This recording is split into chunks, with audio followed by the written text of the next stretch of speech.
L'étranger. Un conte de Nathalie Summers.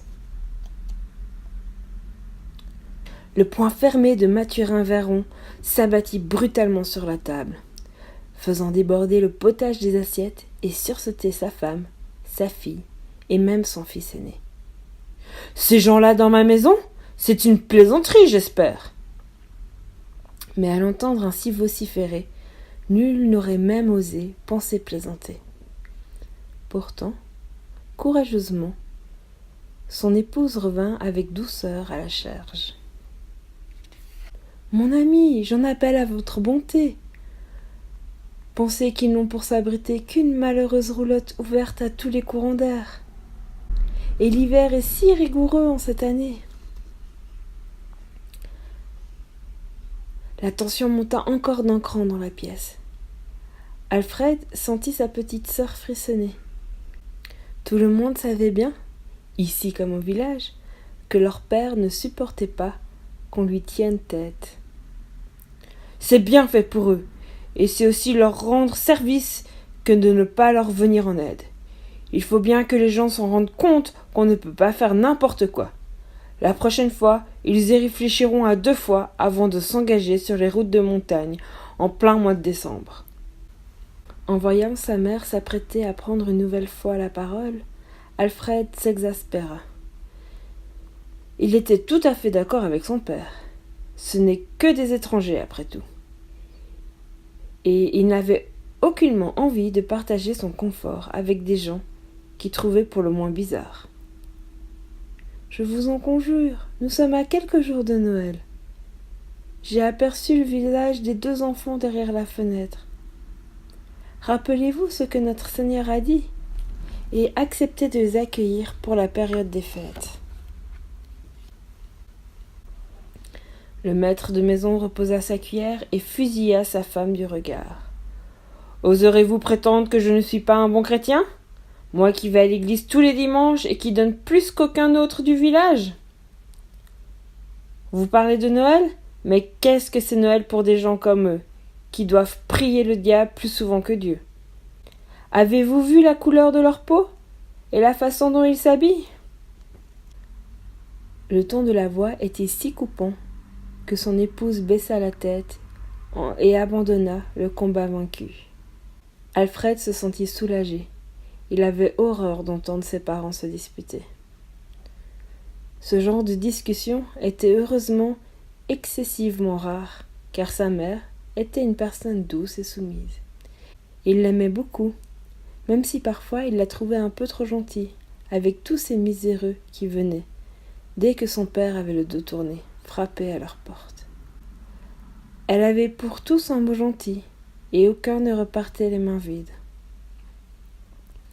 Quand Alfred la regardait faire d'un air désapprobateur, elle lui chuchotait dans l'oreille. « Nous avons beaucoup reçu, il nous faut beaucoup donner. » Alfred était conscient et fier d'avoir beaucoup reçu. Il avait la plus belle et la plus grande maison des alentours, et il ne manquait jamais de rien. C'était aussi pour ça qu'il admirait son père. Grâce à un travail acharné, il était devenu le plus important des hommes du village, au point que l'année dernière, il avait été élu maire. Lorsqu'on lui avait remis l'écharpe tricolore, le cœur du jeune garçon avait explosé d'orgueil. Et un jour, il y comptait bien, ce serait lui qui lui succéderait. Au fur et à mesure que le mois de décembre avançait, le froid s'intensifiait. Les plus anciens s'accordaient tous à dire qu'il y aurait une tempête de neige avant la fin de l'année. Mais cela n'empêchait pas Alfred et ses amis de se retrouver pour faire d'interminables parties de boules de neige. Le bonnet enfoncé jusqu'aux oreilles et les joues rouges, Alfred était justement en train de bombarder avec enthousiasme l'équipe adverse quand un de ses camarades s'écria d'une voix forte « Hey, regardez qui va là !»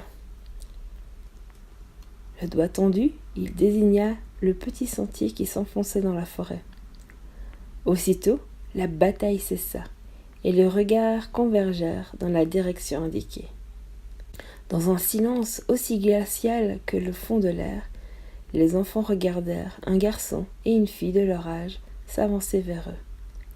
Ils avaient le teint mat, les yeux et les cheveux bruns, et ils étaient vêtus d'habits aux teintes vives que nul ne portait dans la région.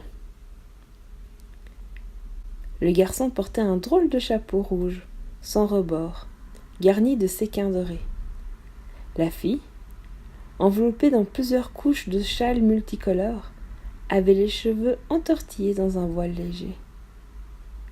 Quand ils passèrent devant eux, le garçon marmonna un « bonjour » qui était lui-même coloré d'accent. Personne ne lui répondit, mais il continua comme s'il n'avait de toute façon pas attendu de réponse.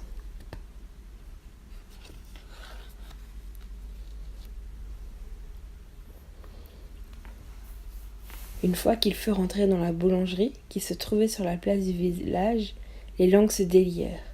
« Paraît que ce sont des bohémiens. »« Ouais, ma mère dit qu'il faut s'en méfier. »« Ma mère à moi, elle m'a dit de rester loin d'eux parce qu'ils sont mauvais et qu'ils ont des maladies. »« En plus, dit Pierre, tout le monde sait que ce sont des voleurs. » Alfred, qui ne comptait pas être en reste, lança alors.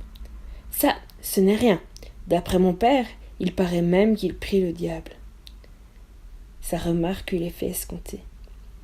Tous ses camarades le regardaient désormais avec une grande attention. Mais alors que l'un d'eux s'apprêtait à poser une question, le tintement de la clochette de la boulangerie leur fit tourner la tête. Les deux enfants ressortaient du magasin, le garçon portant une miche sous le bras. Comme ils repassaient devant le petit groupe, un instant suffit aux petits étrangers pour comprendre que les regards braqués sur eux n'avaient rien d'amical. Ils pressèrent le pas. Mais comme ils atteignaient la lisière de la forêt, un déluge de boules de neige et d'insultes s'abattit sur eux. La petite fille poussa un cri, mais son frère lui saisit la main et se mit à courir. Comme ils s'engouffraient dans la forêt, Pierre hurla. « C'est ça, disparaissez! Les étrangers, nous on n'en veut pas !» Alfred eut un petit pincement au cœur en voyant la fillette trébucher. Mais il n'eut guère le temps d'y réfléchir plus longtemps, car son ami Pierre l'interpella. « Hé, Alfred! Moi j'en ai assez de jouer. Je vais rentrer, car ce soir on va tous à l'église pour la veillée de Noël. Seulement, j'ai promis à ma mère que j'irai lui chercher du hou pour décorer la table. Tu veux venir avec moi ?»« Vite alors, répondit Alfred, car le temps se gâte. »« Ce ne sera pas long, fit Pierre en se dirigeant vers la forêt. Je sais où en trouver. » La forêt enneigée avait habituellement un aspect féerique, avec des rameaux recouverts de givre. Mais ce jour-là, tout semblait sombre et menaçant. Un vent froid qui venait du nord soufflait par à coups, soulevant la neige et s'infiltrant sous leurs manteaux. En quelques instants, comme c'est parfois le cas en montagne, la visibilité devint quasi nulle.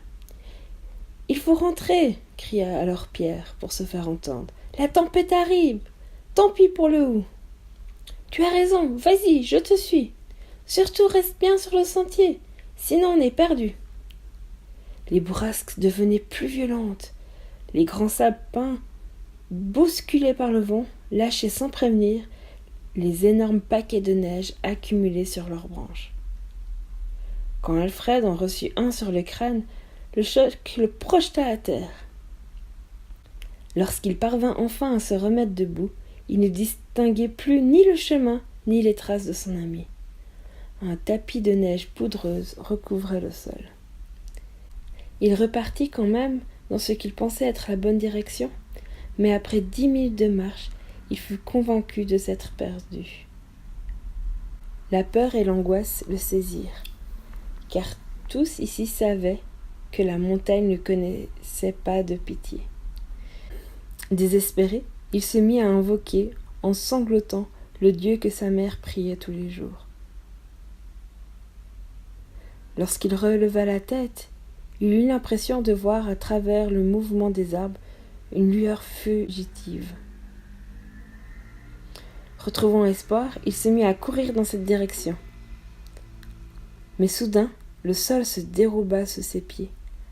Avec un hurlement, Alfred chuta. Il comprit vite qu'il était tombé dans un fossé assez peu profond. Cependant, quand il voulut se redresser, une violente douleur lui traversa le poignet.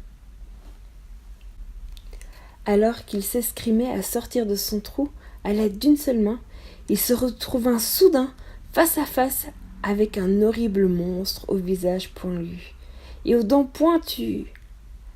Avec un nouveau hurlement, il s'effondra pour la seconde fois au fond du fossé. « Ça va ?» Relevant la tête, Alfred distingua à côté du monstre la tête du garçon brun aux yeux noirs. « N'aie pas peur, fit-il de sa voix chantante. « C'est juste Mickey, mon singe. Donne-moi ta main, je vais t'aider. » Après une seconde d'hésitation, Alfred lui obéit. Le garçon le tira vigoureusement hors du trou, et, avec le singe pour guide, ils rejoignirent la roulotte.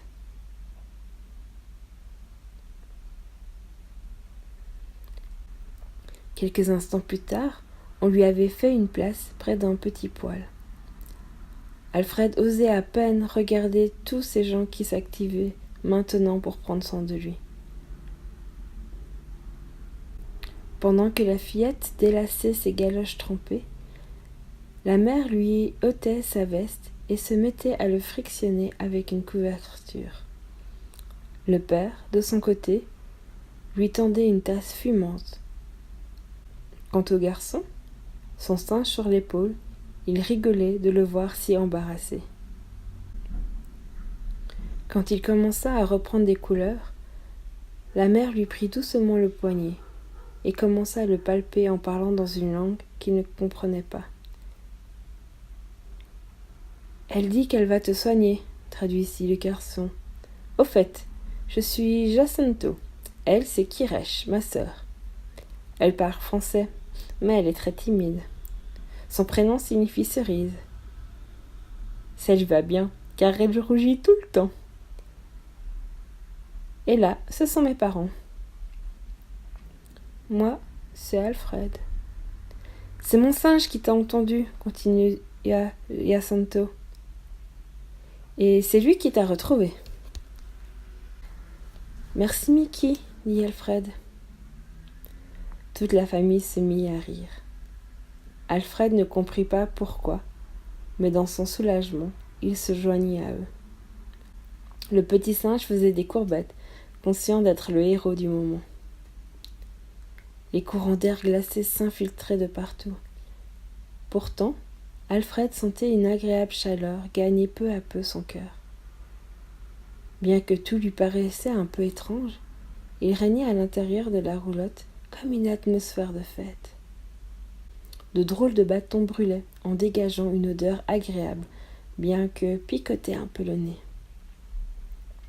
De partout, des bougies brillaient et faisaient scintiller les bracelets de Kiresh, qui se cachait le visage derrière ses doigts écartés.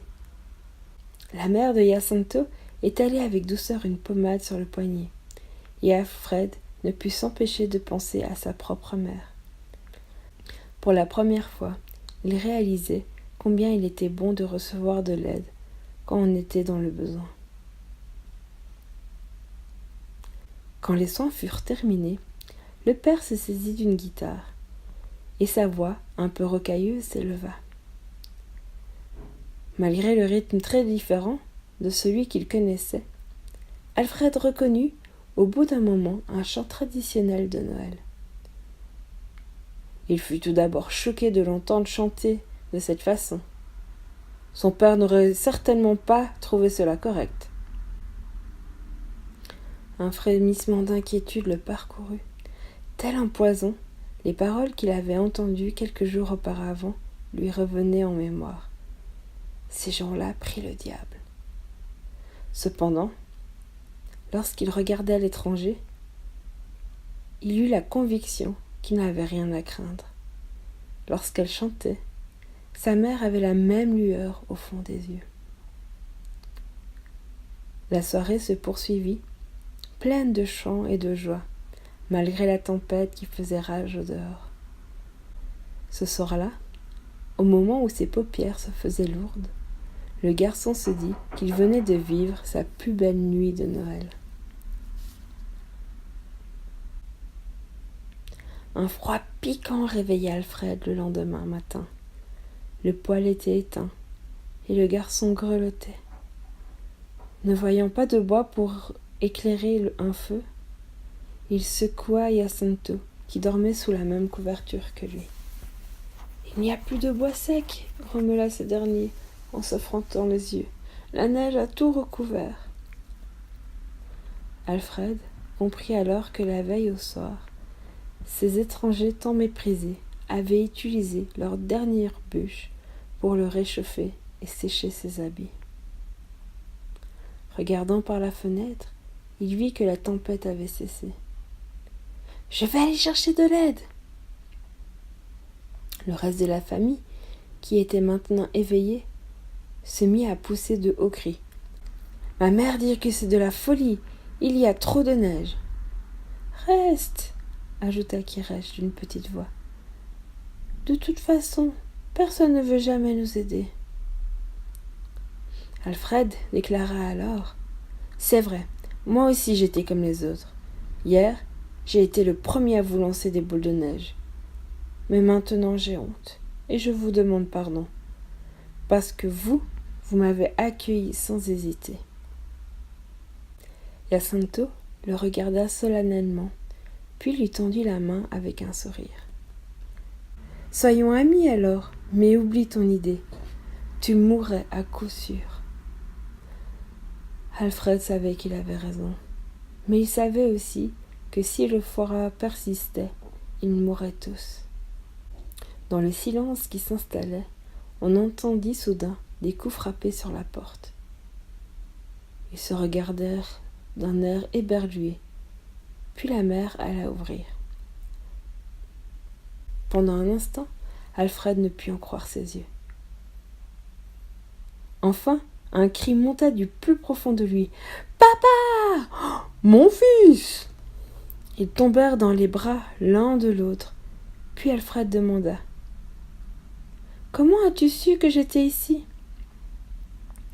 Sans desserrer son étreinte, son père répondit : « Je ne le savais pas. Nous t'avons cherché tant qu'on a pu.